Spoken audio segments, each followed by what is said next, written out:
Hey, what's going on, guys? Just like that, we are back. Thank you so much for joining me here on the Makina Gaming channel. It's me, your boy Makina, coming to you with another video game review. Let's jump right into it. On today's list, we have Arc Raiders, the hottest and the latest extraction shooter out right now. It feels like everywhere I look, I see a new highlight reel showcasing the game's wacky gameplay and players turning on one another for loot. It's been pretty hilarious seeing just how many different ways you can screw over your fellow raiders, but also how many different ways you can approach a similar situation. Arc Raiders is one of those games that's unconventional in its approach, you know? You and the rest of the player base do have one common goal, but have the freedom to reach that goal in whatever way you see fit. The game doesn't really give you a linear experience, as progression solely depends on you and how good you are at looting and surviving long enough to eventually extract. The game encourages cooperation amongst raiders, but also doesn't seem to penalize them for turning on one another either. It's an ingenious way to make the dangers in the game seem very, very real. There's a real sense of pressure with every single raid because this game is 100% unforgiving. Seriously guys, there's pretty much no mercy here. The rule is simple. If you die during your raid, you lose everything.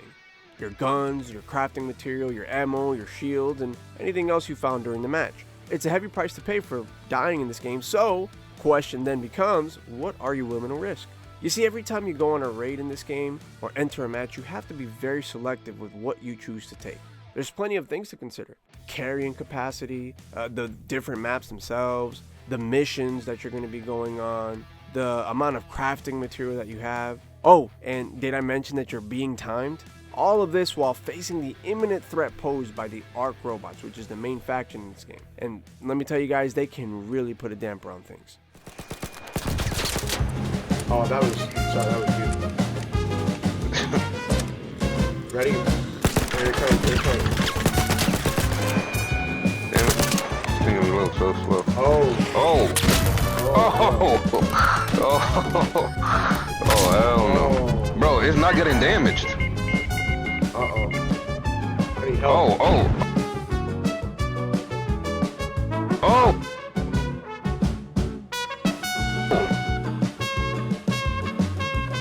Help.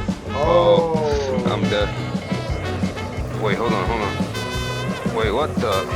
Oh, he right here. That thing not damaged at all. Hold on, can we heal ourselves? No, we can't. Call for help. It's over. It's over. Arc Raiders is a game that gets straight to the point. The narrative is simple enough to understand, but also intriguing enough to make you want to keep playing the game. I actually enjoyed the backstory of the game quite a bit. Before the Ark invasion, human civilization was on the brink of a catastrophic event, which caused the upper echelon of human civilization to flee Earth, which the game called the Exodus. The rest of the population was forced to endure prolonged natural disasters here on Earth, which included tsunamis, fires, and earthquakes. This time period the game calls the Collapse. Civilization was brought to its knees, but there were survivors. But things couldn't possibly get any worse, right? Wrong. Because shortly afterwards, the Ark robots invaded Earth, forcing all of the remaining survivors underground. As time went on, the remaining survivors adapted and developed intricate systems that allowed them to go topside periodically to raid for supplies and tech that'll help with their settlement survival. Also, although it hasn't been officially confirmed, there is speculation that the Ark robots were sent to Earth by the humans who left during the Exodus to scavenge for resources. The theory being that the humans are somewhere on another planet needing resources from Earth to survive. And that brings us to Speranza, the human underground stronghold that you'll be based out of. The goal is simple, to get as much loot as you can during your raids and bring it back to Speranza. After a brief tutorial, the game pretty much lets you get started right away. There's no level requirement for any of the maps or for any of the looting locations, although it is highly recommended that you really prepare and get better equipment before taking on some of the more challenging areas. The game pretty much gives you free reign to do what you want. There is some level of direction though, so don't worry, because the game does give players missions to accomplish during each raid. To me, this also benefits the game because it makes the raid feel that much more purposeful, and aside from it feeling pretty rewarding to complete these quests, overall it just feels like it coincides really well with the game's extraction formula. Mainly because the different missions force the player to go to different regions and locations within the map. Spotting far away from a mission and realizing how much there is between you and your objective is a green light for you to loot and explore as much as you can on the way to the objective. Well, at least that's how it was for me. I found myself constantly pulling up my map, to see where I was in respect to the mission location, and couldn't help but travel to other locations to inspect and loot as much as I could. I especially like that each location that you visit in this game, no matter the map, felt distinct, unique, and had its own type of loot. For example, if you wanted to find mechanical components, gun parts, and batteries, you'd go to an industrial region. And if you needed medical supplies, you'd go to a medical region where you'd find antiseptic, bandages for your health, adrenaline shots for stamina, and syringes. Where you go totally depends on what you're trying to accomplish during your raid. Some people spend their time looking for crafting supplies, for example, to either craft new equipment or to repair some of their existing equipment, while others go into raids looking for something specific, like some of the game's more epic weapons and materials. You find better loot in more dangerous areas where arc activity is higher and where you'll face stronger robots. These areas are marked red on your map and usually host rocketeers, bastions, shredders, and more, so be very mindful of when you choose to go to these areas. The game also has these timed events that allow the player to go on certain raids during blizzards, thunderstorms, and hurricanes. The main benefit is that if you go on these raids during these events, you should acquire better loot. Speaking of loot, the loot in Arc Raiders is categorized into 5 different types: common, uncommon, rare, epic, and legendary. Like in other games, the loot is color-coded and feels pretty randomized for the most part. There are some guides out there that help you find better loot, but during my experience, everything still felt pretty random, except for what you earned after completing your quests. Eventually, you'll get an idea of where to find more of the common stuff, but the higher graded loot is a little harder to get your hands on. Because of this, when you finally do come across an epic, rare, or even legendary drop, it feels that much more rewarding. The raids also feel like they get more intense, because now you actually have a lot more to lose and your sole focus becomes to extract as fast as you can, before another raider kills you and takes everything. Oh! No, no, no, no, no, no, no! Yo, what are you kidding me,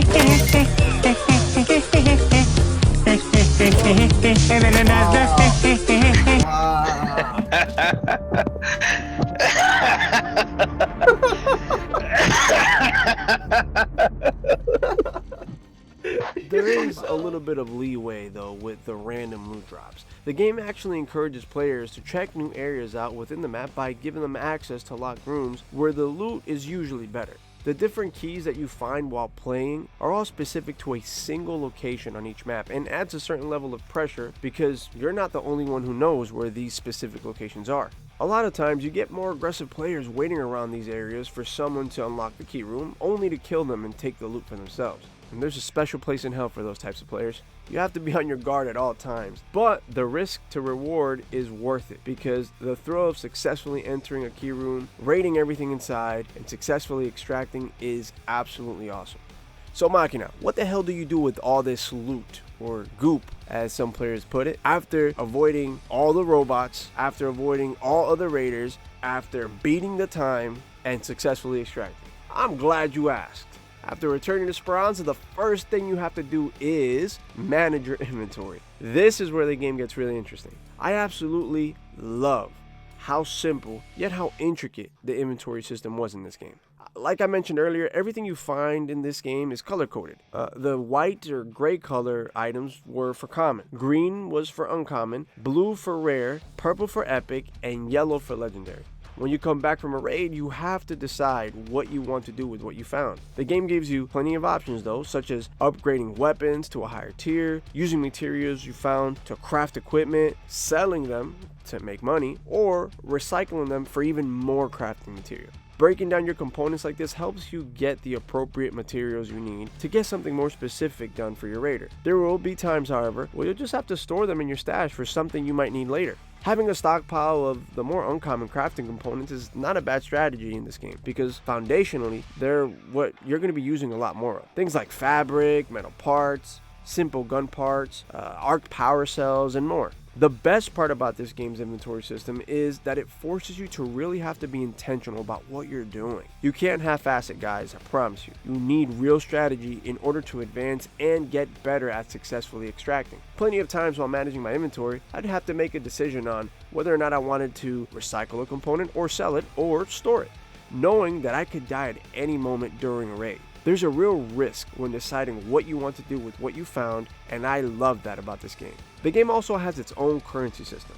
Coins you get from selling gear, materials, items that you found throughout your raids, or anything else miscellaneous that you just don't want to hang on to anymore. Blue credits is something that's earned by completing daily and weekly tasks and by successfully extracting during a raid. You can also earn them by earning more XP during your matches. Things like scavenging for loot, killing robots, staying topside for longer durations during your match, and even killing other raiders will all earn you XP. You can then use these blue credits at a specific vendor that sells better graded equipment that you'll need for your raids, but more on that later. The third and final form of currency is something called Raider tokens. These are bought with real money, and I gotta say they cost quite a premium, with prices ranging from $9 all the way to $49. In other words, microtransactions. Now you guys know me. If there's one thing I hate, it's microtransactions in gaming, especially when all you're getting is cosmetic options like in this game. $20 for a new cosmetic skin is a little ludicrous to me, but one thing that I can say about this game is that they are completely optional and don't interfere with the core game whatsoever. There's no pay to win bullshit in this game, and I will say the extra cosmetic options did look pretty good, but I honestly would have rather them included more of those options in the core game itself. If you weren't going to add any of those core options to the game, I would have at least liked to have more of an in-depth customization system. The customization for your raider in this game felt pretty limited to me. I think the game only gave you about 10 free faces for both men and women and like 10 different hairstyle options, which was truly not enough in my opinion. You can, however, use some of your blue credits to purchase some different trinkets and backpacks, but some of the cooler stuff is reserved for people who pay for them with real money. So, wait, Makina, what do you do with the rest of the currency you earn in this game? Hey, random stranger on YouTube, I'm glad you asked. Arc Raiders gives players the options to visit traders before and after every single raid. There are 5 in total. Celeste is in charge of selling you crafting materials, but you'll need something called assorted seeds to get anything from this vendor. You can find assorted seeds spread throughout multiple locations during your raids. When you're in a bind and running low on crafting materials, this is where you'll go. Tian Wen is the weapons trader. Here you'll find mods for your weapons and ammo. He also offers higher graded weapons for some of your more challenging enemies. Everything here costs a ton of coins, so be very selective with what you spend, especially because again, if you die, you lose not only your weapon, but everything attached to it as well, and all the coins you just spent were for nothing. Shani is the vendor where you can find more of your utility items. To me, she's perhaps the most important vendor because she's the one that sells the things that keep your raider alive. Things like shield rechargers, higher graded combat and looting augments, sterilized bandages for more health regeneration, raider hatch keys which you can use at various points on the map for a quick escape, and more. This is where you can use those blue credits that I was talking to you about earlier. She does have limited stock though, and her inventory does have a reset period, so be aware of what you're buying and what you're risking when you go on the raid. Apollo is where you'll find your different gadgets and explosives. I personally think he's the coolest vendor. He sells things like zip lines, which can be highly useful, detonation devices for maximal damage, door blockers and barricades for when raiders are after you, and noisemakers to alert you when someone is around you. And listen, this is just the tip of the iceberg. This guy sells even more than that. With the different types of explosives and gadgets that he sells, you can be very creative with your loadouts. And I like this because this offers each player a very distinct way to play the game. Lance is kind of a hybrid of all the other vendors. He doesn't sell explosives and gadgets per se, but he sells heavier shields, different combat and looting kits, and he also sells some medical supplies. Guys, there's so much to get your hands on in this game. With just the vendors alone, it's pretty freaking awesome just how much attention to detail the game developers put into the different vendors and what they sold and offered. Pretty much everything you got felt useful to some capacity, and learning how to use the different equipment that was offered by these vendors was a big part of the fun for me. Now, if for whatever reason you aren't in a position to use the vendors, the game also gives you several different workstations that you can craft and level up at your base. At these different workstations, you'll be able to craft weapons, medical supplies, shields, augments, and more. They do require quite a bit of crafting materials, and the higher graded the loot, the more materials you'll have to use. I didn't always have the materials needed to craft certain items at my workstation, so I had to either visit the vendors or go on more raids to get what I needed. Overall, there was a good balance between it all, and it never felt like you could just completely ignore one part or the other. Instead, you had to really learn how to optimize both your vendors and your workstations to get the most use out of them. As you progress through the game, you'll inevitably come across some different blueprints, which, if you manage to evac successfully, you can then learn and consume when you get back to Speranza. These blueprints are what determine what you can craft at your stations. The more blueprints you find, the more equipment you'll be able to craft at your workstations, and the less you have to spend with the different vendors. The thing that I like about the blueprint aspect of this game is that you can pretty much find a blueprint for just about anything. Mods, better weapons, and better crafting material. Which is why it's super important that when you do find these blueprints, you find a way to extract successfully. The more blueprints you find, the less and less you'll have to depend on the game generating the loot for you randomly. Now, as I mentioned earlier, you can find use in pretty much everything you're able to craft or buy in this game. All the weapons felt pretty different and fit particular playstyles. There's weapons for pretty much every type of situation, with some of the more rare weapons being absolute cheat codes at times. Still, it never felt like you were out of any fight. I mean, I've seen some pretty impressive gameplay out there, with raiders showcasing some of the weaker weapons and getting pretty damn good results. This game does a great job of making every raider feel vulnerable, no matter the weapon they're using. You see, this game is all about efficiency and how creative you can get with your loadout to offset some of your weapon's weaknesses. It's all about the tactics.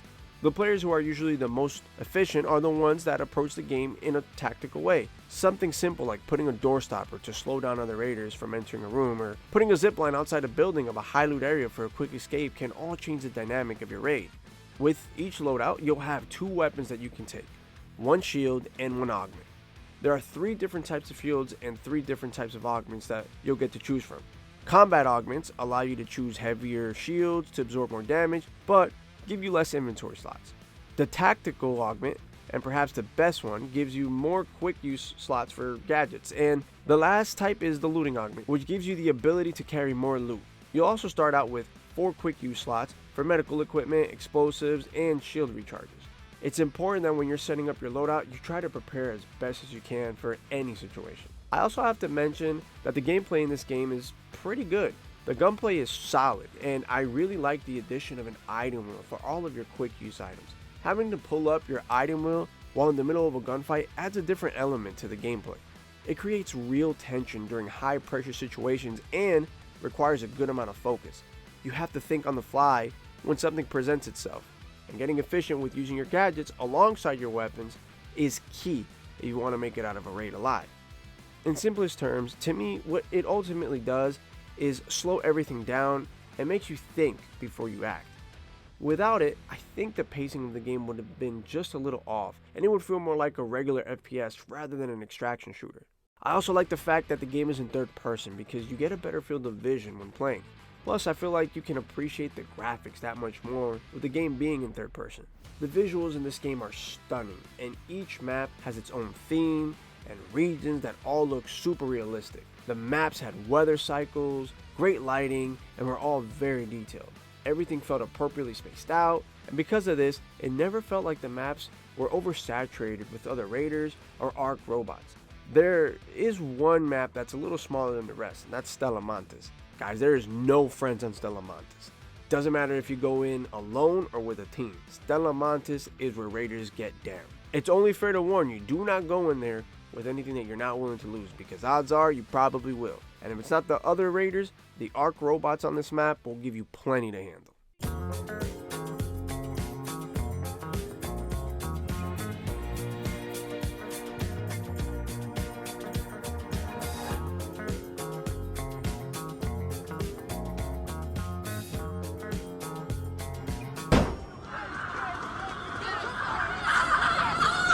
Still not dead.